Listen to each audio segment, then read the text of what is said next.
हाय friends, welcome back.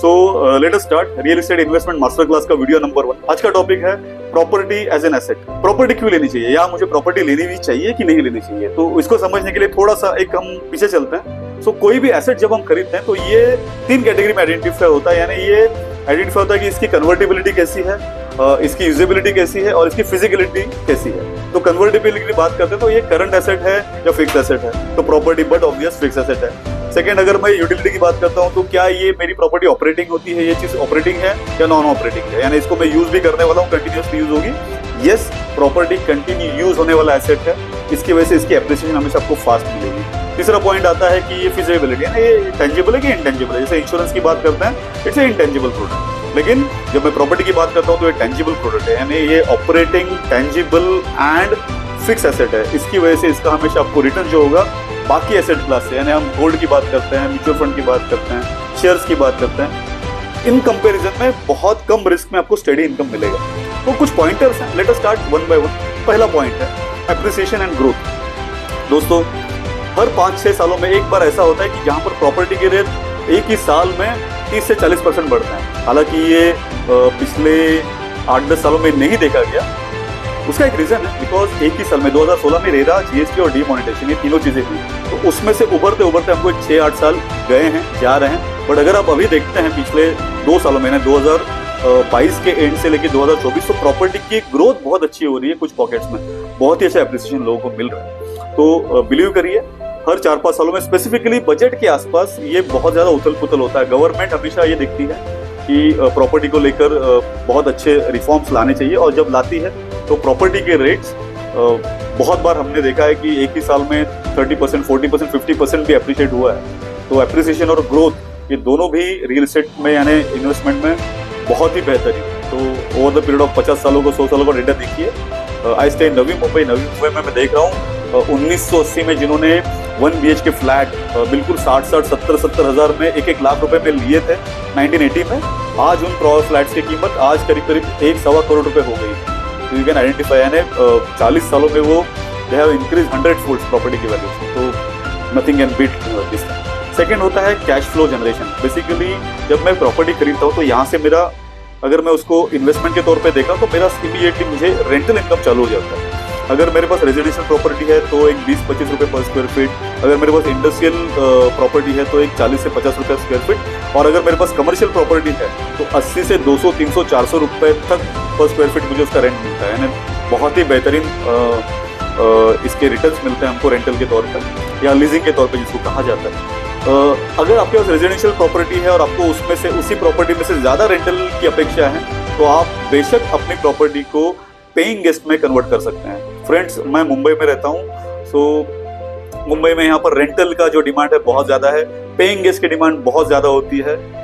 एक यदि flat आपके पास है जिसका रेंट आपको 25-30 हजार रुपए मिल रहा है किसी फैमिली को देकर, आप उसको अगर पेइंग गेस्ट में कन्वर्ट करते हैं तो आपको उसी प्रॉपर्टी से 40 से 45 हजार रुपए का भी रेंटल मिल जाता है। यानी अगर मैं साल का रेंट जो नॉर्मल फैमिली को दूंगा 3 लाख रुपए मिलेगा, यहाँ पर वही रेंट मेरा आराम से 4.5-5 लाख रुपए तक जाएगा।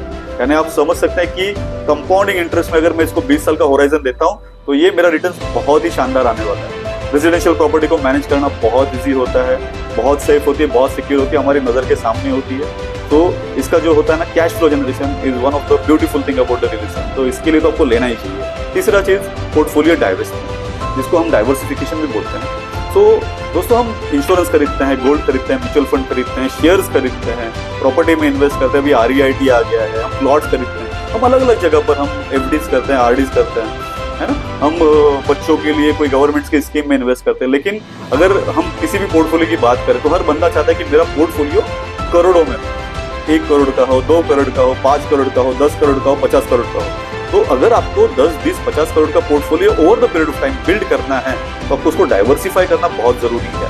लेकिन आप कितना ही गोल्ड ले लेंगे या कितनी ही आप FD कर लेंगे, प्रॉपर्टी एक ऐसा एसेट है जो कम वैल्यू में आप बहुत ही, यानी आपको इसको पोर्टफोलियो आपका बहुत स्ट्रांग हो जाएगा। तो कोशिश करिए आपका जो भी पोर्टफोलियो का 70 to 80% आप प्रॉपर्टी में आप इन्वेस्ट करिए।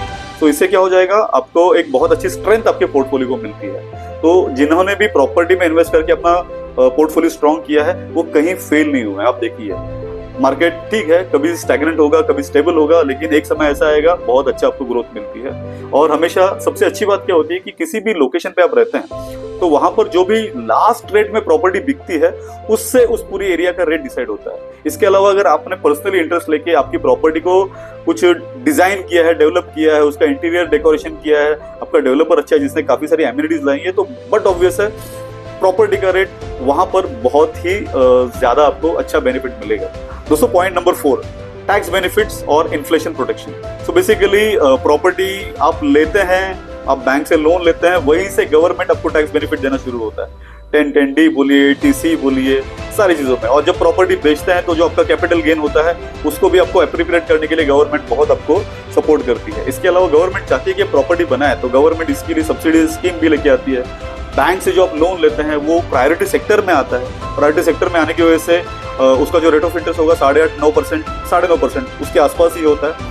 अगर आपका सिविल बहुत खराब है तो फिर आपको हायर रेट पे लोन लेना पड़ेगा, अदरवाइज 8-8.5-9% पे आपको होम लोन मिल जाता है।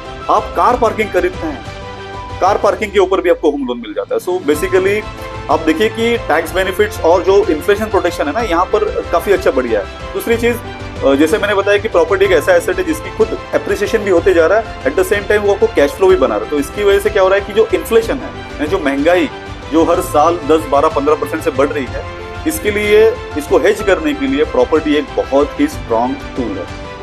लास्ट पॉइंट दोस्तों, it's very safe and secure. Property एक फिजिकल एसेट है जिसका प्रॉपर एग्रीमेंट आपके नाम पे है, सोसाइटी में आपके नाम पे प्रॉपर्टी रजिस्टर्ड है, शेयर सर्टिफिकेट आपके नाम पे है, फिजिकल एसेट है। कोई भी उस प्रॉपर्टी पे, स्पेसिफिकली बॉम्बे जैसे सेफ जगह पर कोई भी प्रॉपर्टी पे अवैध कब्जा नहीं कर सकता। अगर करता भी है तो आपके पास, अगर आप लीगली उस प्रॉपर्टी के ओनर, तो it's very safe for you to take back the charge. यानी बहुत सेफ है, ये सिक्योर है। अब जब भी इसको स्क्वेयर ऑफ करना चाहेंगे तो प्रॉपर्टी एक ऐसी चीज है जो हमेशा डिमांड में रहती है। लोग सामने से इंक्वायरी करते हैं आपको, यानी इसको अगर सेल करना है तो अच्छे प्राइजेस में भी आप इसको हमेशा सेल कर सकते हैं। So friends, if you talk about property as an asset class, तो जैसे हमने बात, टॉपिक ही वही था कि प्रॉपर्टी एज एन एसेट। तो yes friends, it's a fix asset, it's a secure asset.